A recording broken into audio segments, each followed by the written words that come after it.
Assalamualaikum warahmatullahi wabarakatuh.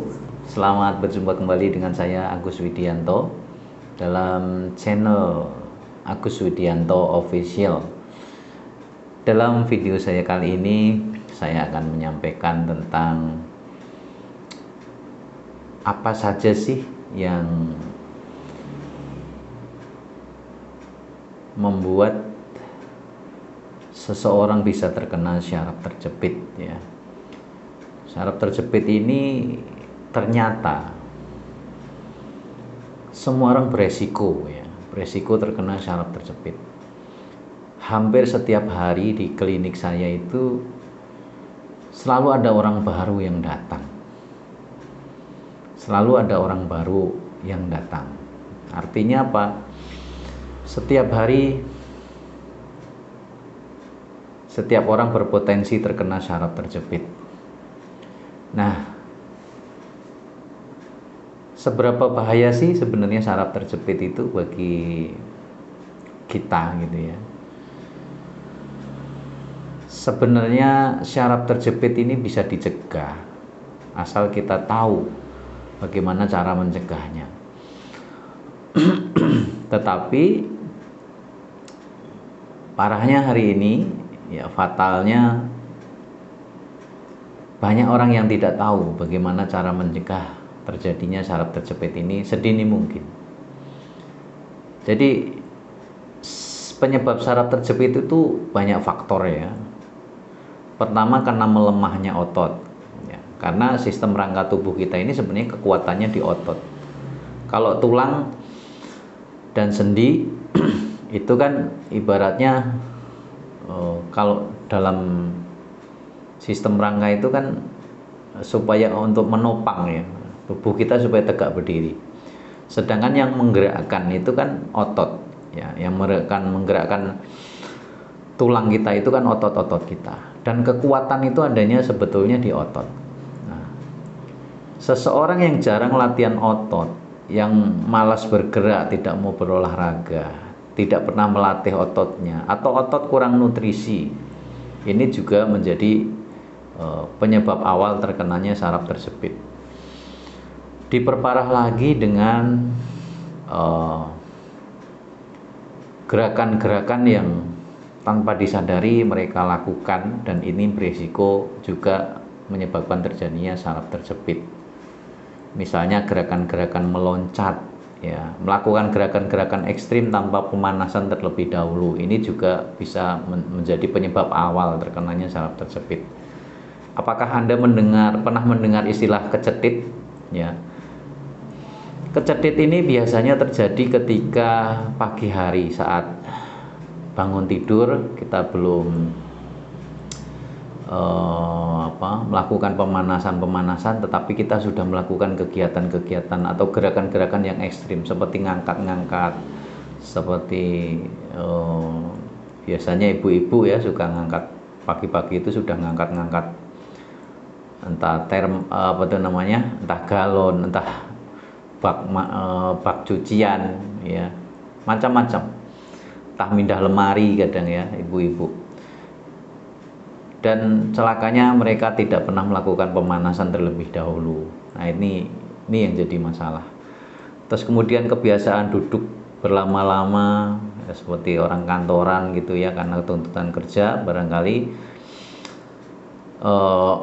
mereka akhirnya jarang melakukan variasi-variasi gerakan ya. Jadi dalam sehari penuh itu dia banyak duduk karena fokus bekerja dan sebagainya.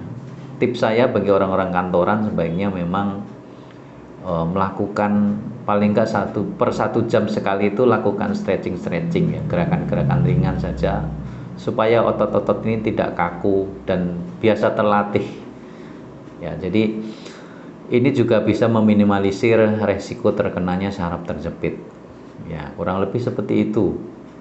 Nah, ada beberapa juga olahragawan ya, orang yang hobi olahraga tapi dia tidak pernah melakukan pemanasan sebelum melakukan olahraga. Nah ini juga beresiko terkena syaraf terjepit.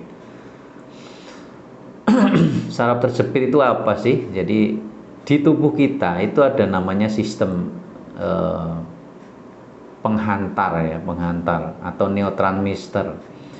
Penghantar baik dia menerima rangsangan dari luar maupun kemudian mengirim sinyal perintah dari otak ke seluruh organ tubuh. Nah, semuanya ini lewat syaraf ya, lewat syaraf. Ibaratnya saraf ini adalah kabel penghubung. Ibarat sebuah pabrik ini adalah kabel telepon atau sistem kelistrikan juga ya. Dimana kalau terjadi gangguan konslet misalnya atau putus, maka sinyal-sinyal ini tidak akan sampai ya, sinyal perintah dari otak ini tidak akan sampai kepada organ yang dituju, sehingga nanti menyebabkan gangguan-gangguan ya. Gangguannya macam-macam gejalanya, mulai dari terasa ngilu-ngilu, terasa kebas, terasa nyeri, terasa pokoknya tidak nyaman lah. Nah, ini beberapa ciri-ciri saraf terjepit. Nah, biasanya saraf terjepit itu ciri khasnya biasanya sakitnya itu menjalar, mengikuti jalur sarafnya ya. Misalnya saraf kita ini ada saluran yang ke kaki ya. Biasanya itu salurannya mulai dari area lumbal atau pinggang. Nah, biasanya masalah utamanya ya di pinggang itu kejepitnya, atau di pinggul yang lazim disebut dengan sindrom piriformis ya. Nah, nanti efeknya ketika gangguannya di pinggang, maka efeknya ke kaki itu terasa ngilu, kebas, terasa kesemutan, terasa pokoknya sangat tidak nyaman sekali ya. Bahkan sampai ke kehilangan kekuatan ya. Kehilangan kekuatan buat jalan sakit, buat bergerak sakit. Nah, inilah gejala-gejala saraf terjepit yang lazim terjadi, yang rata-rata terjadi. Saraf terjepit itu rata-rata di area pinggang, karena rata-rata orang itu ngangkat beban apa itu kebanyakan memang titik tumpunya itu di pinggang, sehingga terjadi tekanan di situ. Nah, nanti mulai timbul HNP ya, degeneratif, mulai bulging dan sebagainya. Nah, inilah makanya pastikan Anda tetap hati-hati ya dalam bersikap setiap hari.